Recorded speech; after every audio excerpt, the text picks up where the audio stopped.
नमस्कार, मैं हूं मनोज सिंह और आप देख रहे हैं Vikramshila academy Lucknow YouTube channel.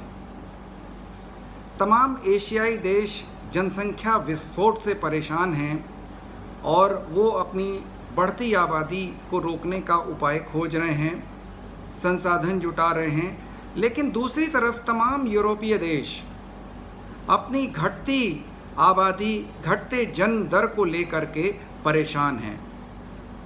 एक नई घोषणा ईसाई धर्मगुरु पोप ने की और उन्होंने आग्रह किया है इटली के लोगों से कि वे ज़्यादा से ज़्यादा बच्चे पैदा करें। दरअसल ईसाई धर्मगुरु वेटिकन सिटी में रहते हैं, जो दुनिया का सबसे छोटा देश माना जाता है। हालांकि इटली के अंदर वेटिकन सिटी पड़ता है।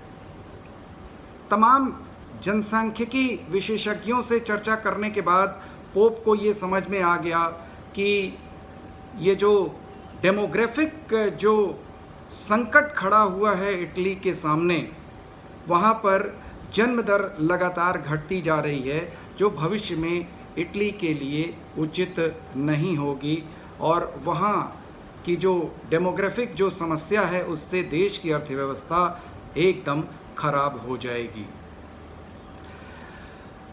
बच्चों और युवाओं के बिना किसी भी देश का भविष्य नहीं है, क्योंकि ह्यूमन रिसोर्स किसी भी देश को आगे बढ़ाने के लिए, किसी भी देश की अर्थव्यवस्था को आगे बढ़ाने के लिए आवश्यक होता है।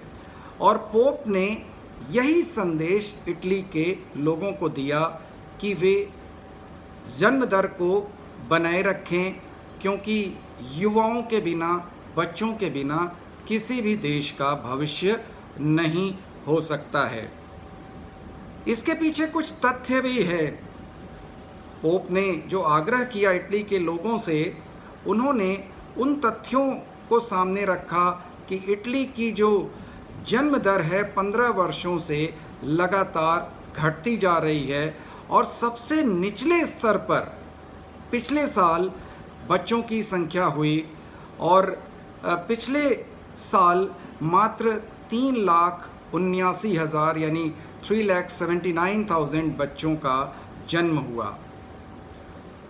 पोप की यह चिंता और यह आग्रह इटली की जो प्रधानमंत्री हैं जॉर्जिया मेलोनी, उन्होंने भी इसका समर्थन किया और इन्होंने भी लोगों से आग्रह किया कि देश को युवा बनाए रखना है तो हमें अपनी जन्म दर को बढ़ाना होगा और सरकार उसमें जो भी सहयोग कर सकती है, सरकार वो सहयोग करेगी।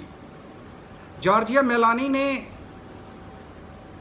2033 तक लक्ष्य रखा कि 5 लाख बच्चे सालाना अगर पैदा होते हैं तो इटली में जो जन्म दर है वो एक संतुलित अवस्था में रहेगी और इटली की अर्थव्यवस्था के लिए वो बेहतर काम करेगी।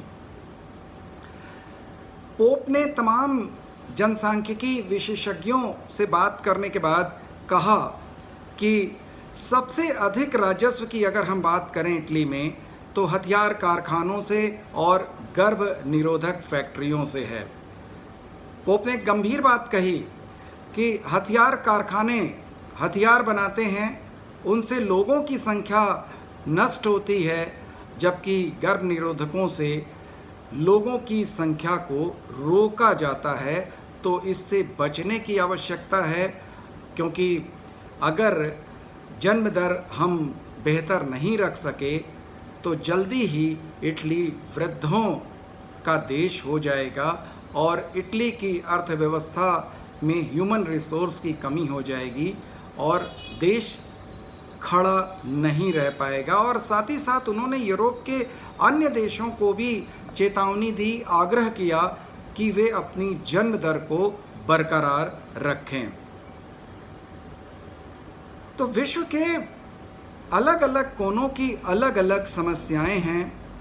कहीं पर जनसंख्या विस्फोट है तो कहीं पर कई देश कम जन्म दर को लेकर परेशान हैं।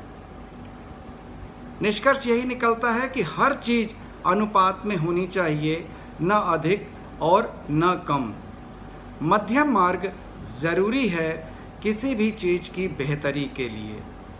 आज के वीडियो में बस इतना ही। आपसे अनुरोध है कि Vikramshila academy Lucknow YouTube channel को अधिक से अधिक संख्या में सब्सक्राइब करें, लाइक करें, शेयर करें। नमस्कार, जय हिंद, जय भारत।